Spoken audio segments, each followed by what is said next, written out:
We're nearly 2 weeks into a government shutdown. More than 1 million federal employees are going without paychecks. Fox 61's Stefan Reels is here with us in studio to break down the fallout from this.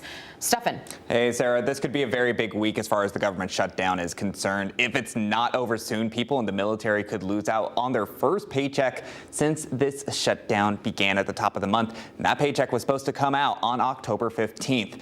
But right now, there's about 1.4 million federal workers who have been furloughed or are working without pay, like TSA agents and air traffic controllers.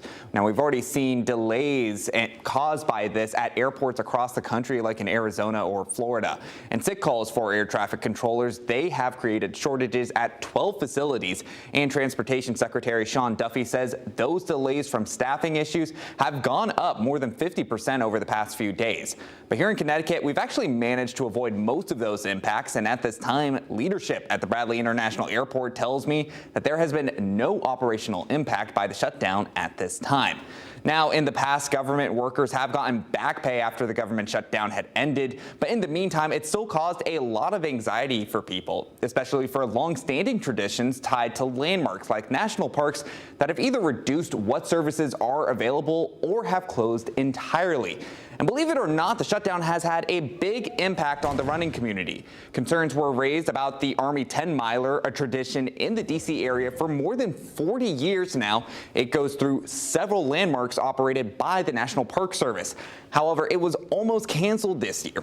Organizers contemplated the idea before they landed on moving the pennant pickup location from the usual D.C. Armory. They also shared that most of the funds were covered by race registration and sponsorships, and the race route remained relatively the same. So roughly 28,000 runners were still able to race Sunday. However, this still has a lot of the running community wondering if the ongoing shutdown could put one of the largest marathons in the country, being the Marine Corps Marathon, in jeopardy, since its course goes through several D.C. landmarks managed by the National Park Service. People are just trying to find things that get them excited right now, and this is just another thing of disappointment. Remember that you're not alone.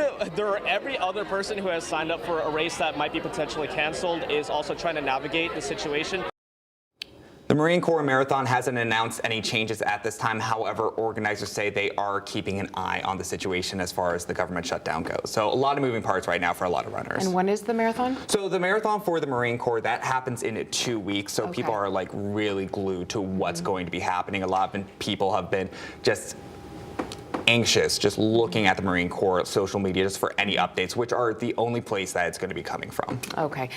Quickly, too, I know that you ran the Hartford Marathon over the weekend, and you heard from a lot of runners that they're a little skeptical about their next even ones. Before the Hartford Marathon happened, like a lot of my friends and people I ran with and training for this marathon, they were going to Chicago, and they were even scared to get on the planes to go there. Some went, but they were trying to come up with other plans if they needed to drive to Chicago because they didn't trust it. And one of the people I ran with, actually, he said that he just canceled Chicago altogether because he was confident he could get there. He was worried he couldn't get back.